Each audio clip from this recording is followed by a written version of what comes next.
O Grêmio, a mim pelo menos parece, que joga o campeonato como se fosse um eterno amistoso. Tá. Eu não tiro Esse é o meu problema. Eu não estou tirando o Grêmio da disputa pela sua possibilidade ou impossibilidade matemática. Eu estou tirando porque eu acho que o Grêmio deu menos atenção. O primeiro tempo que o Grêmio faz lá contra o Palmeiras, nós vamos falar depois, a atenção propriamente dita que o Grêmio está dando ao brasileiro não me leva a crer que o Grêmio vai brigar pelo título. Aliás, eu queria convidar aí o nosso editor Paulo Pires para já colocar as imagens de Palmeiras 1, Grêmio 1, um jogo que foi na sexta-feira à noite. E eu já vou arrancar divergindo do Renato. O JV brinca aqui que eu quero tomar chopp com o Renato, de tanto que eu o respaldo, mas o Renato fez uma leitura do jogo que ela é óbvia e evidente. O primeiro tempo foi do Palmeiras, o segundo tempo foi do Grêmio. Não concordo. O primeiro tempo foi do Palmeiras, foi muito do Palmeiras. E o segundo tempo foi equilibrado. Ficou uma sensação de segundo tempo do Grêmio, Bagé, eu entendo assim, que o Grêmio constrói o gol e empata num lance do Diego Souza brilhante. E o Grêmio tem uma última bola no jogo em que o Diego Souza bate uma falta magistralmente. Vou usar o que tu falaste do Cuesta, falta lá Ronaldinho, como o Diego Souza bateu com a mesma categoria do Ronaldinho, mas foi mais no estilo do Zico. E o Everton faz uma defesa excepcional, uma bola muito difícil, ela estava passando por ele. Então, o primeiro tempo foi muito do Palmeiras. E ali o Palmeiras poderia ter construído 2, 3... 3-0.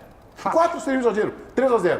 E o segundo tempo foi um equilíbrio. O Palmeiras também perdeu chance de gol, Bagé.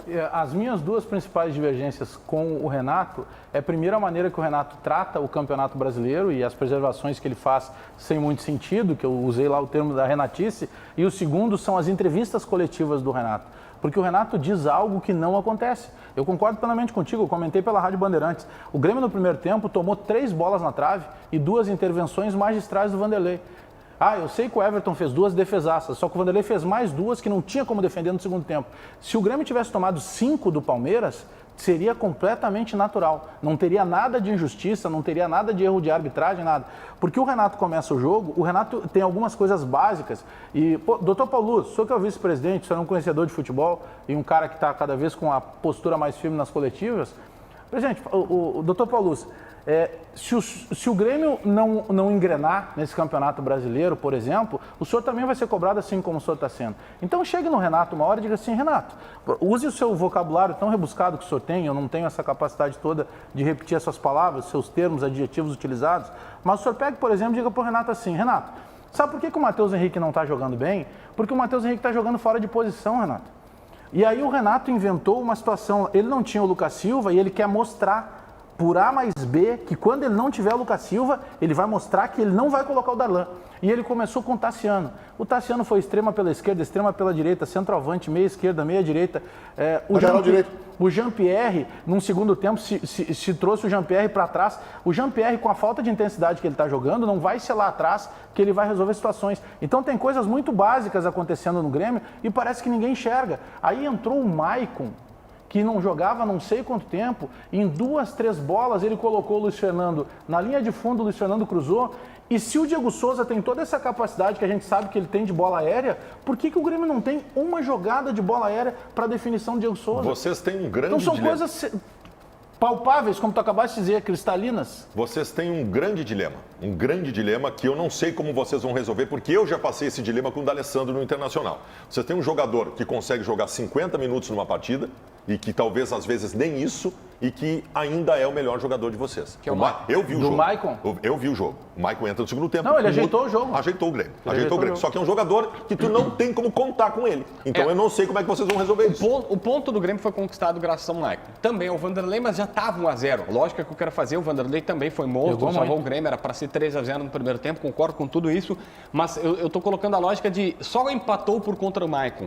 O Grêmio teve uma melhora no segundo tempo, de fato, de ter muito mais posse de bola. Só que essa posse de bola aconteceu por quê? O Renato viu, e a cobrança que o Renato fez na entrevista coletiva para o Jean-Pierre é justa, pelo menos aquela, que o Jean-Pierre não pode aceitar facilmente a marcação como está aceitando. Ele recua o Jean-Pierre e bota o Tassiano como meio atacante. Não deu nada, o Tassiano não conseguiu fazer uma boa partida de novo, e aí ele mesmo, ou como volante ou como meia, não deu certo. O Jean-Pierre dá uma melhoradinha e o Grêmio passa a ter posse de bola. Só que posse de bola não significa absolutamente nada, porque não tinha a chegada no ataque. O Maicon muda o time. É antes Maicon, pós-Maicon. Tá? É antes Cristo, pós-Cristo. E aí o Maicon dá a pifada pro Luiz Fernando, que cruza, e o Diego Souza faz o gol. Aliás, Diego Souza. Se o Diego Souza tem 18 anos, a gente já está dizendo que esse centroavante valia 50 milhões de euros. Mas porque ele resolve todas. JB, aí tá, não, ele resolve todas não. Ele estava no primeiro tempo, ele não resolveu. Ele resolve todas porque o Maicon jogou. Não, mas dá porque uma bola. Pois é. Mas dá uma bola. Porque aí o Maicon organizou e deu produção ao time. Quando eu chamei o Maicon de cavalo cansado e ele ficou bravo comigo e me xingou em todos os lados, não era de forma pejorativa. Não, ele é um cavalo cansado. Eu estou falando de forma carinhosa. Isso não o que é o cavalo cansado? Que carinho. O que é o cavalo cansado? O cavalo cansado é aquele cavalo que ganhou todos os títulos no hipódromo e em determinado momento ele não tem mais o mesmo vigor. É o Maicon. O cavalo cansado não é pejorativo. Não foi para ofender o Maicon. O Maicon é. O Maicon é craque. O Maicon é um craque que não consegue mais jogar. Então eu não sei o que o Grêmio pode fazer com isso. Ele ou o Grêmio dá um passo adiante e aposenta o Maicon. Ou o D'Alessandro é cavalo. O Claudinho mandou perguntar pra ti, o D'Alessandro é cavalo cansado. Também. O D'Alessandro também é um cavalo cansado. O D'Alessandro já não tinha mais a importância pro Inter que o Maicon tem pro Grêmio ainda. O Maicon jogou mais bola. Acho que essa é uma comparação. Não, também. O Maicon reorganiza o jogo. Só deixa eu terminar com uma informação que é importante nesse contexto aqui, tá? O presidente Romildo, e é só o Romildo, eu falei inclusive com outros dirigentes do Grêmio, disseram, isso é um papo Romildo e Maicon, tá? O presidente Romildo quer renovar o contrato do Maicon, assim como renovou com o Jeromel. O Jeromel está renovando, vai assinar esse mês até 22. Mas o Maicon estaria pensando em se aposentar. Eu não posso dizer com certeza se aposentar. Eu posso, mas eu o Maicon, essa informação. O Maicon, ele quer se aposentar. O Maicon, o que eu sei, tá? O Maicon disse pro Romildo, eu tô repensando algumas coisas e eu preciso ver se eu consigo jogar até 22. Mas é que se aposentar é o seguinte, talvez ele se aposente em 21. O próprio jogador tem dúvida disso, cara? Mas é que eu usei o termo o Maicon quer se aposentar. Não é que o Maicon quer se aposentar. O que o Maicon disse para o presidente Romildo, com todas as letras, foi o seguinte: presidente, eu preciso esperar um pouco mais para saber se esse... Ele fez todo um trabalho de prevenção agora para não voltar a sentir dores musculares.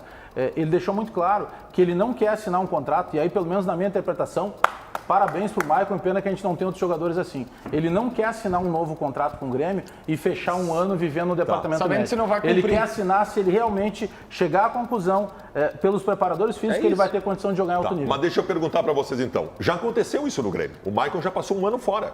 E aí apareceu o Arthur e o Grêmio... Mas ele passou por cirurgia, né? Tá bem, mas aí apareceu o Arthur. 17. O Grêmio tem alguém hoje para ser o Maicon? Já teve o Arthur. Hoje tem alguém para ser o Maicon? Não, a perspectiva é que fosse o Jean-Pierre. Essa perspectiva. Tudo bem, mas o Renato na coletiva reforçou. Eu vejo o Jean-Pierre jogando lá perto do Diego Souza. O Jean, todo mundo sabe aqui, o Jean era volante na base. A preferência do Jean é jogar assim, atrás. O Jean joga na mesma função que o Praxedes? O Jean joga na mesma função que o Praxedes, vindo de trás. Ele gosta de jogar ali, mas o Renato vê ele como o novo Luan.